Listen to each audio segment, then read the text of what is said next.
हरे कृष्णा। वामन द्वादशी की आप सबको बहुत बहुत बधाई। भगवान वामन देव जब अवतार लेते हैं तो वो सिर्फ लोगों का ही कल्याण नहीं करते, बल्कि जो कोई भी अपने धर्म के मार्ग से विचलित होता है उसको धर्म का साधन भी बताते हैं, और जो लोग अधर्म के पालन से दुखी हो गए थे उन लोगों की रक्षा भी करते हैं।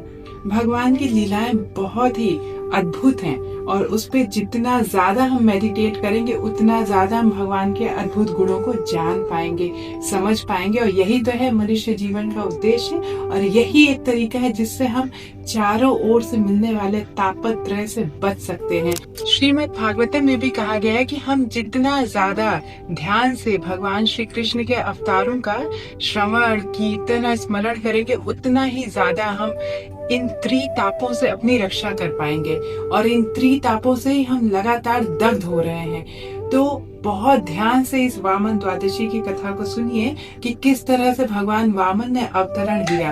हम सब लोग जानते हैं कि देवता और दानवों का युद्ध हुआ था, और बलि महाराज ने जब देखा कि उनके साथ अन्याय हुआ है और उनको और समस्त दानवों और दैत्यों को अमृत का भाग नहीं दिया गया, तो उन्होंने शक्ति से संपन्न होकर तपस्या किया। अपने गुरु के शक्ति को प्राप्त करके फिर उन्होंने इंद्र से उनका इंद्रासन और उनका राज्य छीन लिया, और यहाँ तक कि यज्ञ के भाग में मिलने वाला जो पुण्य था वो भी देवताओं को प्राप्त नहीं हो रहा था। इस तरह से सारे के सारे देवता अत्यंत दुखी और क्षीण हो गए थे। वे सब अपनी माता अदिति के पास गए। माता का हृदय तो आप सब लोग जानते हैं कि वो बहुत ही ज्यादा दुखी हो जाती हैं यदि उनके बच्चों पे किसी तरह का कष्ट आ जाए। माता अदिति बहुत दुखी हुई, और वे सभी देवी देवताओं को लेकर, अपने समस्त बच्चों को लेकर अपने पति कश्यप जी के पास गई, और वे सब लोग अपने समस्या का समाधान पाने के लिए परमपिता ब्रह्मा जी के पास गए। उनकी सभा अत्यंत सुंदर है, जहाँ पे किसी तरह का मन को दूषित करने वाला, क्लेश देने वाला स्वभाव वहाँ पे नहीं रहता है। वहाँ पे पहुंच के सबका मन शांत और धीर हो गया। ब्रह्मा जी ने उनको उपाय बताया कि आप सब लोग क्षीर सागर, श्वेत द्वीप पर जाकर, क्षीर सागर के तट पर, वहां पर जाकर भगवान विष्णु की तपस्या करिए, और वे आपको इस कष्ट से मुक्ति देंगे। कश्यप मुनि और माता अदिति के साथ श्वेत द्वीप के तट पर गए, और वहां पे जाकर देवताओं के 1000 वर्ष तक कठिन तपस्या का व्रत लिया। उसके फलस्वरूप भगवान ने उनको उनके मनचाहा वर देने की संकल्प लिया। उन्होंने वरदान मांगने के लिए कहा, तो माता अदिति ने कहा कि हे भगवान, मुझे यही वरदान दीजिए कि मेरे पुत्र सभी देवतागण यज्ञ का भाग प्राप्त करें, और इस समस्त त्रिलोकी का राज्य उन्हें पुनः प्राप्त हो जाए, वो परम सुख से युक्त हो जाए, और आप मेरे पुत्र के रूप में उत्पन्न हो। तो भगवान श्री कृष्ण ने उनकी इच्छा पूर्ति करते हुए कहा कि मैं आपके गर्भ में अपने अंश स्वरूप प्रकट होऊंगा।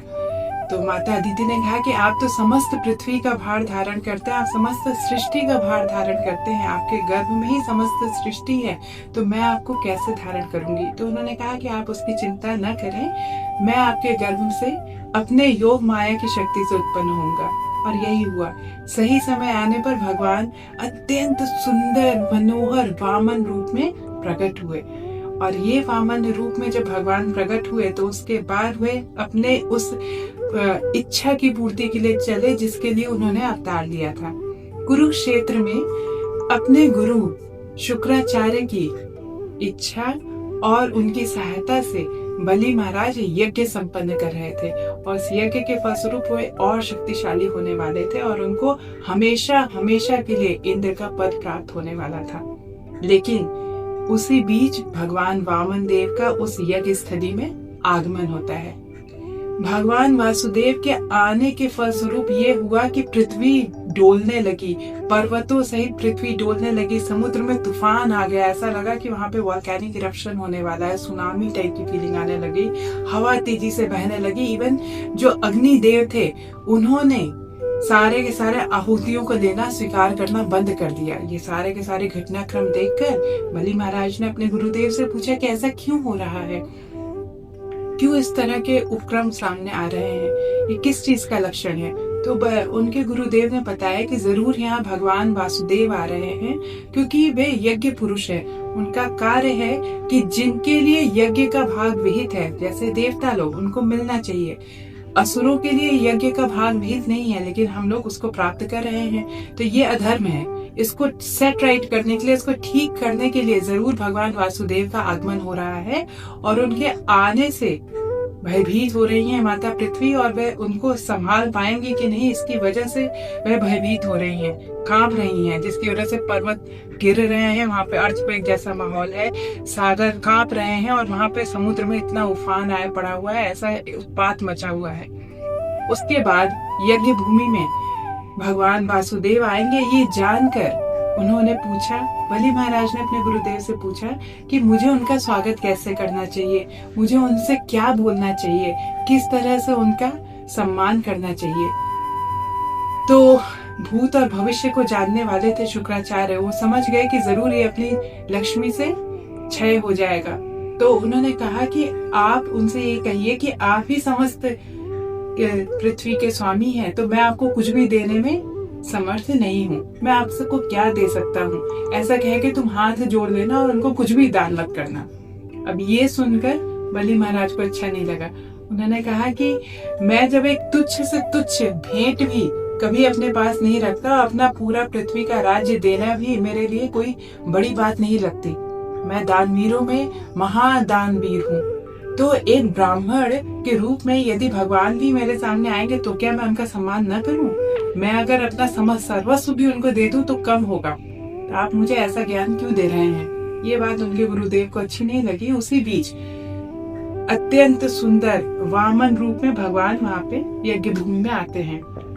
बहुत ही सुंदर छोटा रूप था भगवान का, और उस रूप को देखकर, चूंकि वो ब्राह्मण के भेष में आए थे और दान मांगने के लिए आए थे, और उन्होंने बलि महाराज से कहा कि मैं तुमसे यज्ञ में तुम बैठो उससे पहले मैं तुमसे कुछ भिक्षा मांगना चाहता हूँ। बलि महाराज उनका रूप देख के मोहित हो गए। इवन यज्ञ भूमि में उपस्थित सभी लोग उनका रूप देखकर बहुत बहुत मोहित हो गए। और उन्होंने कहा कि तुम्हें क्या चाहिए? तो उन्होंने कहा मैं सिर्फ 3 पग भूमि चाहता हूँ, और 3 पग भूमि से मेरा कल्याण हो जाएगा, मैं उससे पूर्णतः संतुष्ट हो जाऊंगा।